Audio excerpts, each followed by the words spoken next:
gente le decía a mi madre, oye, ¿no te preocupa que tus hijos que están ahí jugando a rol y no sé qué? Y mi madre contestaba siempre lo mismo, decía, mis hijos están en casa, jugando en torno a una mesa. ¿Qué están haciendo los tuyos?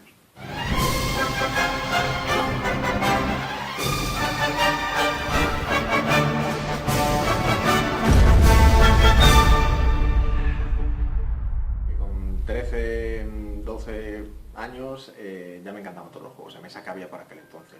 Recordaréis el Hotel, el Bancarrota y todas esas cosas.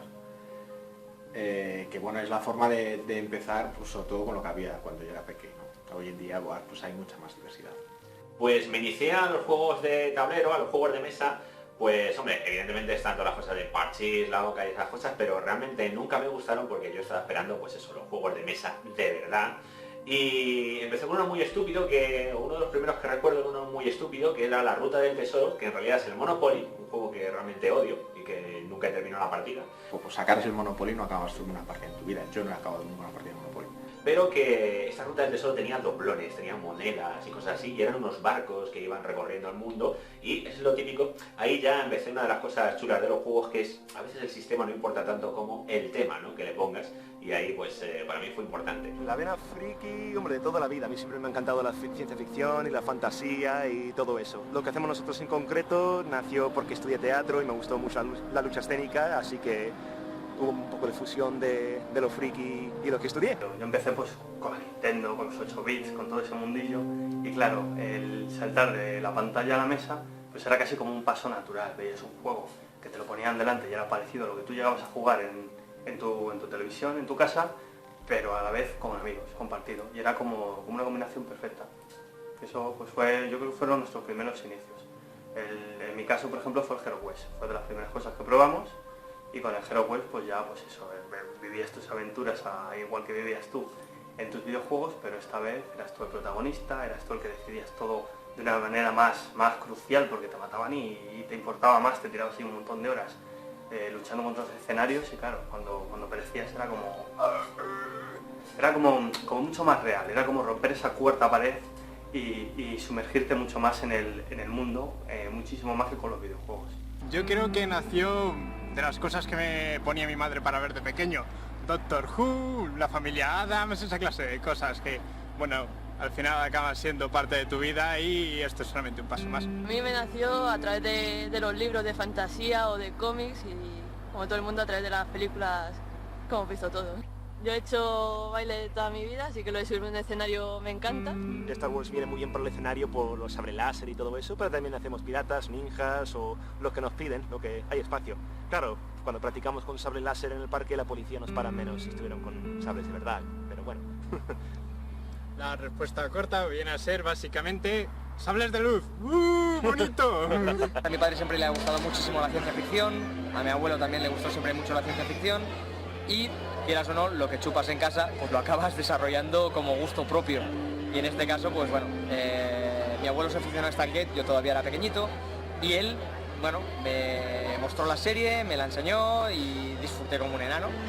Y bueno, hasta aquí hemos llegado. Después hay un juego que recuerdo con cariño, que es el Imperio Cobra, que yo creo que es un juego mítico también de mucha gente ahí de mi quinta, que era un juego donde están los defensores de la Tierra o algo así, que bueno, pues era Flash Gordon, el fantasma que camina, que luego tenía su serie de dibujos animados y tal, que bueno, pues era un juego de eso que tenías que pasar pruebas con cartas, un juego la verdad bastante friki, que de hecho tenía por duplicado, porque tenía otro juego exactamente igual, que era el mismo juego, pero con otra temática, ya no me acuerdo ni cómo se llamaba, que vamos, me vendieron 2 veces el mismo juego, pero vamos, yo estaba feliz y bastante contento porque el juego me encanta. A partir de ahí pues fue aumentando, y con el paso del tiempo es una afición que en vez de disminuir ha ido creciendo. Hay quien dice que con la vida familiar, una vez que tienes pareja y todo esto, cada vez tienes menos tiempo para los juegos de mesa. Por suerte hay mujeres jugonas y eso no pasa. De ahí ya se pasan a cosas más hardcore, tipo Hero Quest, para la gente pues eso de mi edad. Hero Quest salió un montón de anuncios en la tele, cosas así, era una cosa bastante importante en aquella época. Y bueno, pues unos reyes me llegó, la verdad me lo regaló mi tía, que en ese momento yo no lo sabía. Bueno, sí lo sabía porque ya era mayor, pero bueno, soy un poco tonto de todas maneras. Y el Hero Quest ya es un antes y un después, ¿no? Eso es un juego que ya te mete un poquito de droga blanda, como yo lo llamo, que ya te enfila cosas como el rol, etcétera, etcétera. Y Yo me acuerdo que sí que me gustaban mucho los juegos de mesa. De hecho, en aquella época había juegos de mesa ya súper chulos, y me acuerdo que se llamaba Incógnito. Lo que pasa es que ese era súper caro, o sea, esos ya eran juegos de Hero Quest, eso ya digo, Reyes mi tía, pero eran juegos que no me podía permitir. La ventaja que tenía es que al ser más joven tienes menos experiencia. Al tener menos experiencia, todos aquellos juegos te sorprendían, eran como una gran novedad, ¿no? Pero también era un ABC, o sea, realmente saliéndote del Monopoly y de estos que te he dicho, tampoco es que hubiera una gran diversidad, ¿no? Sobre todo que llegara a España. Cuando caía en tus manos un Hero Quest o un Cruzada Estelar, aquello era una auténtica revolución. Yo me acuerdo cuando era pequeño, en los 80, 90, era muy divertido jugar entonces porque empezabas a conocer y empezabas a probar los juegos y veías que te gustaba, que no.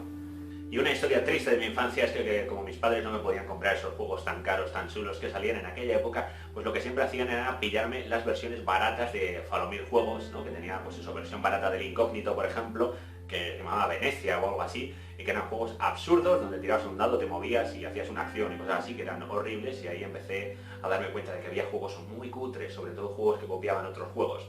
Hoy en día la ventaja que tienes es que es mucho más fácil encontrar juegos que se adecúen a tu gusto y además a tu situación personal actual. O sea, juegos, por ejemplo, más party games que se llaman, ¿no? De que tienes una fiesta en casa, 6, 8 amigos, pues hay juegos que te permiten sacarlos a la mesa y echarte una tarde divertida.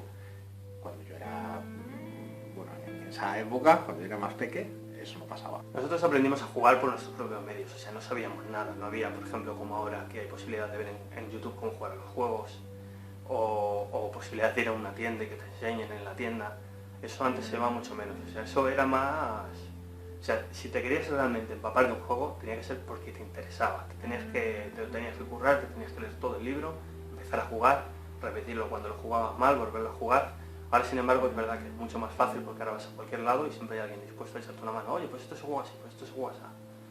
Y es verdad que en eso sí que hemos ganado un poco. Hay mucha más facilidad para aprender a jugar a los juegos y mucha más disponibilidad de la gente para enseñar, yo creo. Es un mundo, al haberse abierto tanto el mundo, en eso hemos ganado. Todos lo entienden como algo más para todos y no tanto para ellos.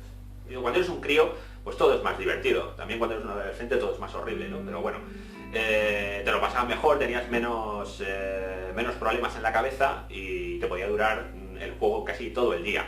Yo creo que por eso era más divertido, por la inocencia, por la juventud. Para mí es lo mismo, yo siempre lo digo, cuando uno veía Indiana Jones en el cine y era un crío y pasaban cosas absurdas, ¿no?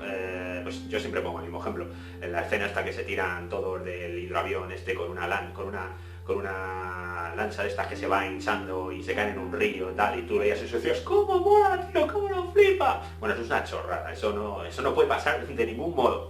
Y luego cuando hacen la cuarta película, Indiana Jones se mete en una caja fuerte y explota una bomba atómica y lo lanzan por ahí y tal, todo el mundo dice, es una tontería, se hubiera roto todos los huesos. A ver, vale, yo no digo que no, pero no sé, si lo ponemos en una balanza de realidad, ¿pero qué pasa? Pues que una cosa lo ves cuando eres un chaval y todo es maravilloso y todo es flipante, y otra cosa lo ves cuando eres adulto y empiezas a ver agujeros de guión y no sé qué. Yo creo que eso mismo pasa ahora. Sin embargo, yo creo que ahora mismo hay muchos más juegos, mucho mejores juegos, es más fácil acceder a los juegos y esa es una ventaja que tampoco es baladí, ¿no? Yo creo que es importante. Ya he dicho que yo cuando era crío pues podía jugar a los juegos que tenía, que fueran baratitos y tal, y ahora pues conoces un montón de gente y es muy fácil acceder a los juegos. Yo no cambiaría mi época actual por mi época de los 80 y más aún ahora, cuando puedes coger los juegos de los 80 y volverlos a jugar, porque siempre existen las reediciones, los pin and play, que puedes hacer de tu propio juego en casa, maquetártelo y demás, y yo es verdad que aunque hay gente que añora mucho esa época, yo creo que la de hoy también merece muchísimo la pena y hay que saber vivir en cada época de acuerdo a las condiciones y disfrutarlas, que es lo importante. Pues empecé con los juegos de rol también, bueno, uniendo cosas frikis, ¿no? Los juegos de tablero y el Hero Quest, que ya lo he mencionado, pues ayudaron, ¿no? a que nos metiésemos en ese mundo de los juegos de rol, también los juegos de miniaturas, los wargames, ¿no? Que también son una cosa ya un poquito más potente, y eso pues juntado con los cómics, que aunque no sean juegos, tiene que ver en entrar en ese submundo friki de tiendas frikis, ¿no? Los cómics nos llevaron a ese tipo de tiendas donde en sótanos raros había gente con gafas de sol y chaquetones aullándole a la luna mientras jugaban al Magic. Esto es verídico, esto no es ninguna chanza, es una de las primeras cosas que vi. Y bueno, pues navegando entre hordas de magiqueros que decían hacéis de Magic, hacéis de Magic, hacéis de Magic, y que básicamente nos timaron la primera vez que sí que hicimos de Magic, pues encontramos los juegos de rol. Pues yo me inicié con los juegos de rol pues, de una manera un poco como, a ver qué es esto. Yo me compré un libro que no sabía lo que era El Señor de los Anillos, una especie de juego básico, muy simple, con unas reglas muy sencillas, y pues empezamos a probar a ver qué era eso. Pero claro, nosotros seguíamos las reglas hasta cierto punto, hacíamos más o menos lo que nos parecía, y luego a partir de ahí creábamos nuestro mundo. O sea, si Tolkien levantara la cabeza diría, ¿qué estáis haciendo? ¡Insensatos! Empezamos a ver lo que era eso. Y al lado de su casa había una tienda de modelismo donde creo que se compró El Señor de los Anillos, el MERP, una versión cutre del MERP, que luego ya tendríamos el MERP de verdad, el Middle Earth Role Playing Game, el juego de la Tierra Media. Y bueno, pues empezamos, ese fue el primer juego de rol que empecé, el primer máster fue mi colega Piru, y yo todavía recuerdo mi Roji Rin, ese tipo que iba con su caballo luchando por el bien, evidentemente. Bueno, aventuras que no tienen nada que ver con El Señor de los Anillos, porque Piru hacía lo que le daba la gana, su mundo era completamente distinto, había magia raudales, eso parecía más el WoW, y eso que todavía no existía, era un pionero. Pero yo vi que eso me molaba, y lo que vi, de hecho, que me molaba ser máster. Mi juego de rol favorito, sin duda, es Ravenloft, para los puristas. Es el juego con el que empecé a dirigir a rol de pequeñito, con 16 años, y es el juego al que más cariño le tengo. Es una ambientación de fantasía, de terror gótico que a mí me cautiva y me enamora. Así que yo el primer juego que me compré fue un AD&D, un Dungeons and Dragons de estos. Primero compré el juego, luego me di cuenta que tenía que tener otros 2 libros más, que ya ahí empezó el timo, ¿no? Pero bueno, yo pacientemente con mis ahorros fui pillándolo. La verdad es que la primera vez que me leí un juego de rol me quedé un poco flipado, porque claro, uno piensa en los juegos de tablero y dice, pero bueno, ¿dónde están las casillas? Y no, sí que es verdad que al principio tuve que adaptarme un poco a esa realidad, ¿no? De, pero esto va en metros, que esto te lo imaginas todo, ¿no? Además, claro, eran tiempos donde Dungeons and Dragons pues no tenían ni miniaturas ni nada de eso.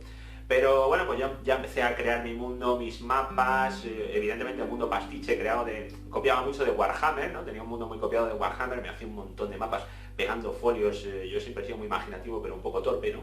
Y pintados con ceras y con lápices alpino, y jugamos una campaña, pues Piru, su hermano y yo, inmensa, que duró mucho tiempo. Ese era el encanto, esa libertad para hacer lo que quisieras hacer. Era un poco la gracia, porque otras cosas que jugábamos estaban bastante más acotadas, o sea, tenías un objetivo, tenías tu personaje, te movías por un tablero, por ejemplo, como en HeroQuest, pero aquí no, aquí podías hacer lo que quisieras, y era como, o sea, que puedo hacer lo que yo quiera, como mola, ¿no? Allí conocí a Lovecraft, ¿no? Yo no sabía quién era H.P. Lovecraft, y gracias a los juegos de rol lo conocí. Y gracias a los juegos de rol además también querías leer pues la Tierra Media y cosas así. Y la verdad es que bueno, así me inicié, y a partir de ahí pues hubo una época quizá de parón, ¿no? Como casi todos los roleros que tienen una época de parón. Y luego eso sí, volví con fuerzas renovadas, pero eso es otra historia que tendrá que ser contada en otro momento. Yo era un tipo bastante tímido, y el rol fue una manera como de abrirme, fue una de las varias maneras que yo usé. Y es como, yo diría que es muy útil para relacionarte con la gente, para aprender, y además esto que es una cosa muy importante, en el rol el máster se dedica a ponerte unos problemas, ¿vale? Pero tú sabes, porque es un juego, que todos esos problemas tienen una solución, y te dedicas en ese juego a buscar esa solución. Si eso lo interpolas a la vida real, te das cuenta de que también es verdad. La vida te va a poner problemas, te va a poner muchos problemas, pero todos esos problemas tienen solución. Y lo único que tienes que hacer es trabajar en encontrarla. Y eso mismo lo aprendí yo jugando al rol. La visión que la gente tenía sobre los juegos de rol, por ejemplo, ha cambiado mucho con el paso del tiempo. Sí es verdad que antes, por el desconocimiento que había, pues estaban un poquito más estigmatizados, ¿no? Mal vistos, sobre todo, bueno, todos recordaremos lo de cierto asesinato, que no voy aquí a recordar. Y la prensa, como siempre, se echó como tiburones sobre los juegos de rol y veían juegos de rol y asesinatos por todas partes, ¿no? Hasta el absurdo. No sé, recordaréis un caso que hubo con una carta de un naipe que se encontró cerca de un asesinato y ya la gente lo atribuía a un juego de rol y cosas por el estilo. O sea, era absurdo. Yo creo que ha dado mucha mala reputación, sobre todo en los años 90, a tanto juegos de rol como juegos de mesa, etc. Casos un poco aislados debido al desconocimiento de las propias noticias o sobre todo de los comunicadores, que muchas veces también, o sobre todo por ejemplo con el caso del chico, por ejemplo, de la katana, que al final fue gracioso porque supuestamente estaba inspirado en un videojuego. Pero claro, también puedo entender que para los comunicadores da mucho morbo y vende bastante más una cosa trágica que la asocies con algo que por haber dicho, por ejemplo, más que tenía al igual problemas psicológicos y problemas en casa y que nadie supo atenderla a tiempo.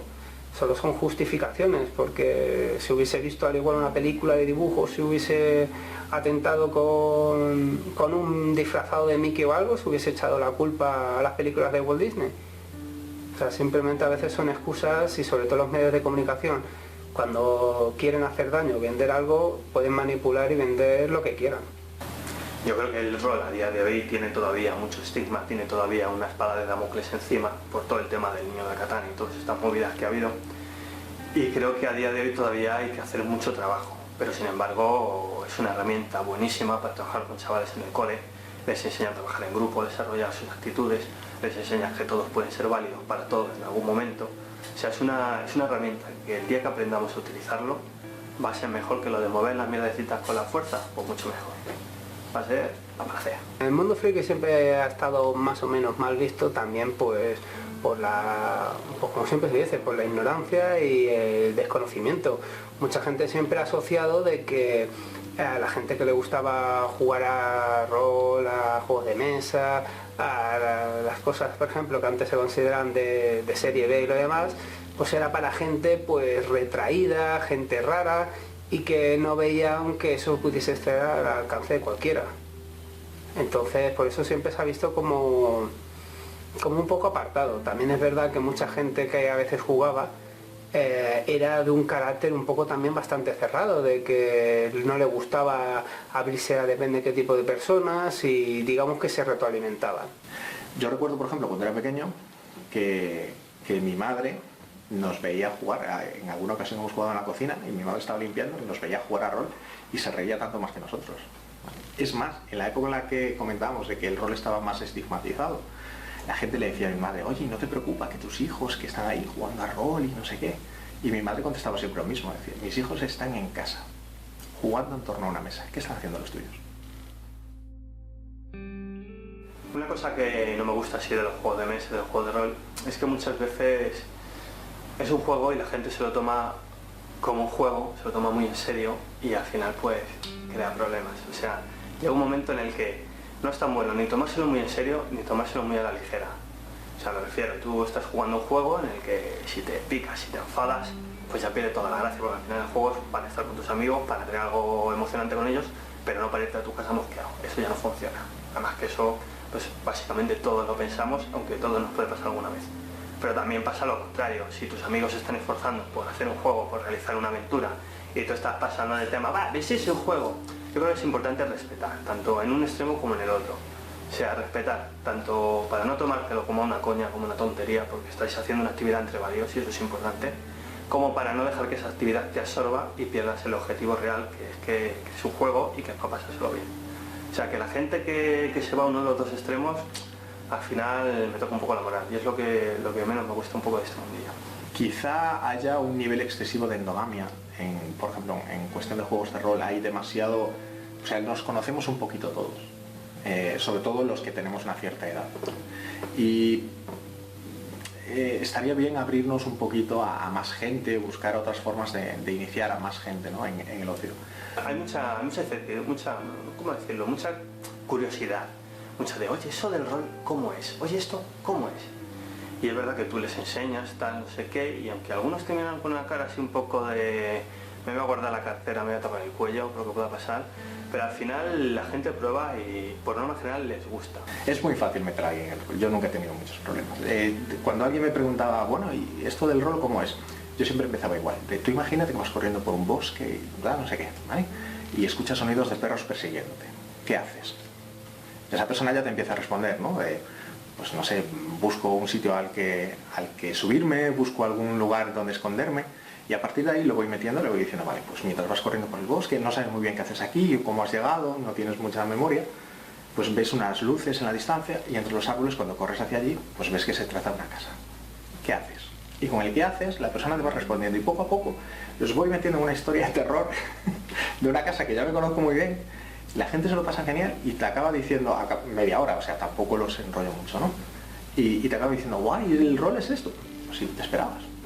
Es plantearte situaciones y que tú contestes qué hacer. Si lo haces en tu día a día, lo único que aquí lo haces pues en una historia de fantasía. Como con cualquier cosa en esta vida, ves con una actitud positiva y no seas reticente a decir no.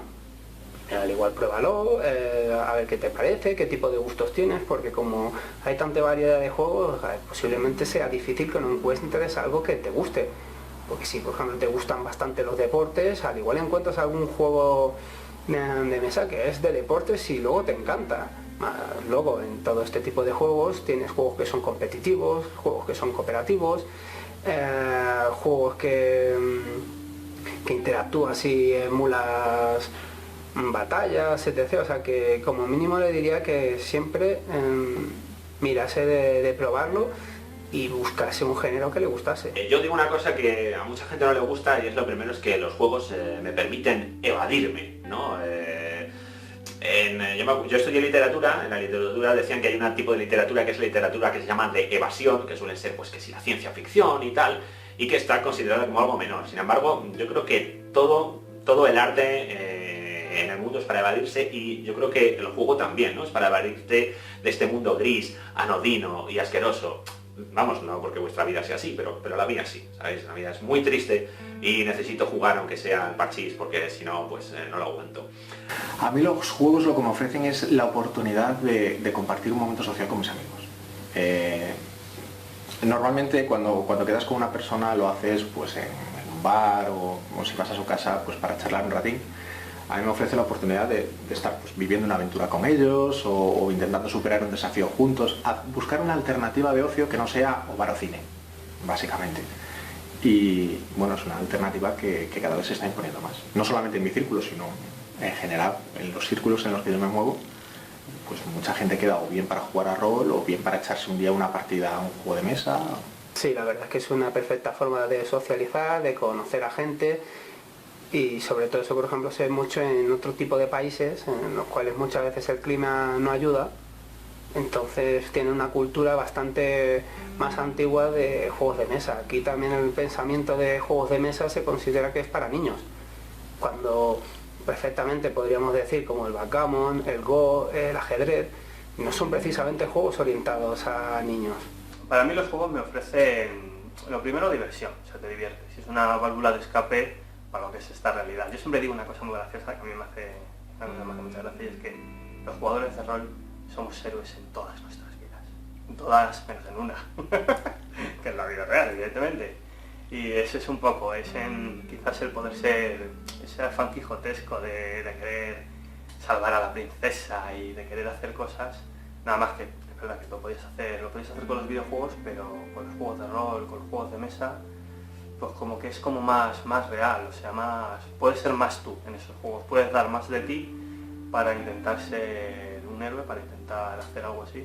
Y a mí me da eso, me da esa diversión y me da ese sentimiento de hacer algo bueno también.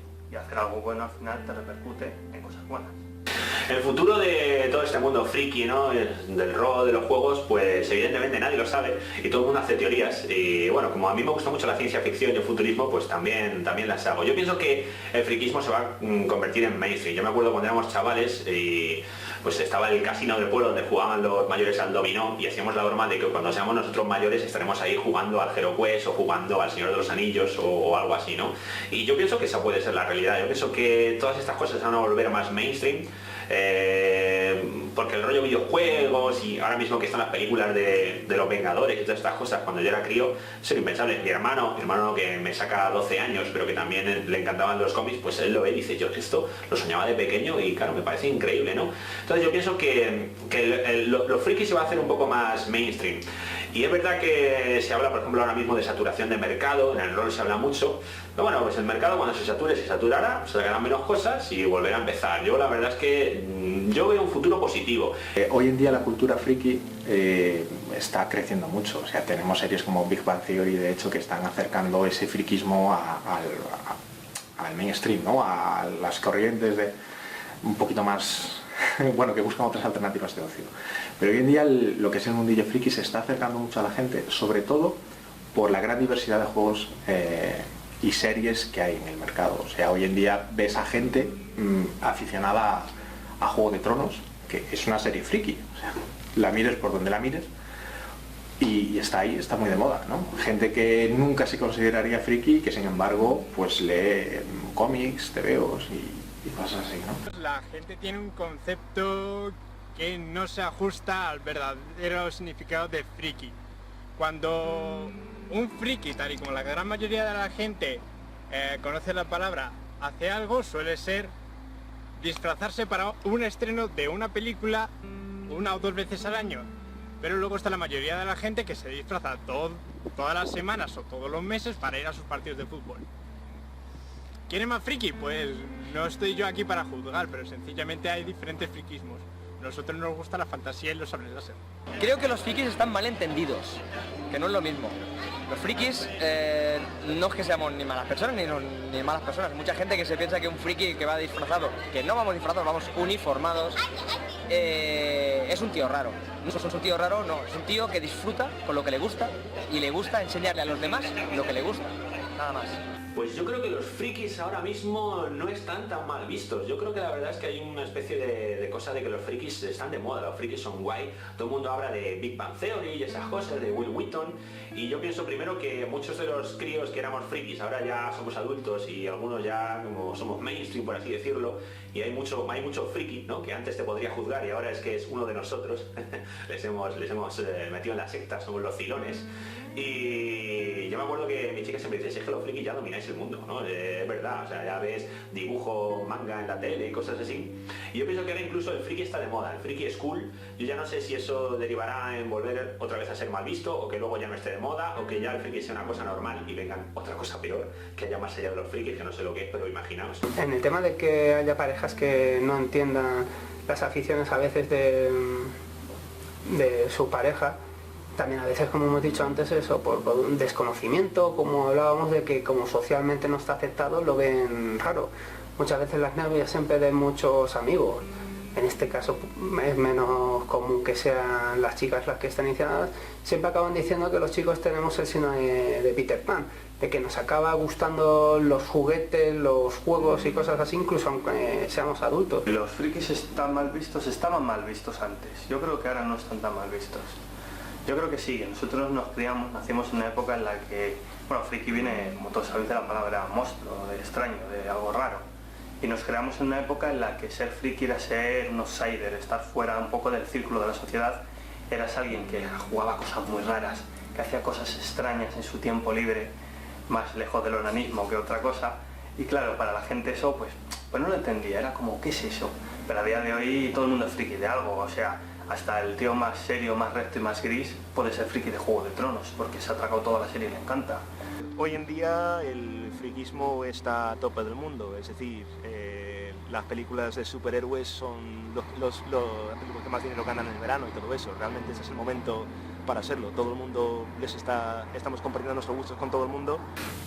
No solamente yo creo que no están mal vistos, sino que te aportan una alternativa a veces distinta que mucha gente agradece. Nosotros cuando nos criamos fue duro, pero a día de hoy yo creo que es una forma de vida tan normal y tan que la vida misma te guía hacia ella, porque todo es friki en día de hoy. La televisión te lleva hacia ello, la literatura te está llevando hacia ello, está por todas partes. Y cuando encuentras con según qué tipo de gente, cada uno gasta el dinero en las aficiones o hobbies que le gustan. Siempre y cuando ese dinero que gastas en cosas, si tú lo utilizas, es un dinero bien gastado.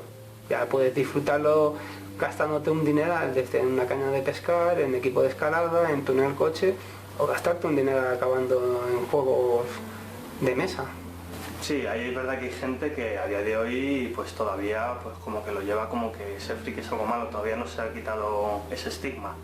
Pero bueno, normalmente es gente que no lee o que se tiene en su casa y va de su casa al trabajo, del trabajo a su casa y viendo el fútbol y ya está. O sea, es gente que para mi forma de pensar, pues no ha abierto su espectro de miras, no ha intentado, yo qué sé, conocer a más gente que se mete tanto en sí mismo. En el fondo son unos frikis del ostracismo. Ya que el mundo del friki y el mundo del cómic y todo eso se está volviendo mucho más universal, yo creo que la poca gente que queda que no entienden estos gustos y la pasión de la gente, no vamos a poder convencerlos con un par de palabras, pero afortunadamente ya hemos dominado el mundo. Yo pienso que hoy en día dices que te gustan los cómics y los juegos y eso está hasta interesante. Antes te señalarían con el dedo, pero yo sé ahora gente hasta que liga con esas cosas, que yo creo que es la prueba de fuego de que algo está aceptado por la sociedad. No somos tan extraños ni tan raros. Yo creo que hasta hace poco se tenía una idea de friki, el típico hombre de 40 años que vivía en el sótano de su madre rodeado de cómics y películas, pero que ya ha ido evolucionando a algo más general y mejor visto. Ahora a veces hasta tenemos novias. Sencillamente nosotros somos el siguiente escalón.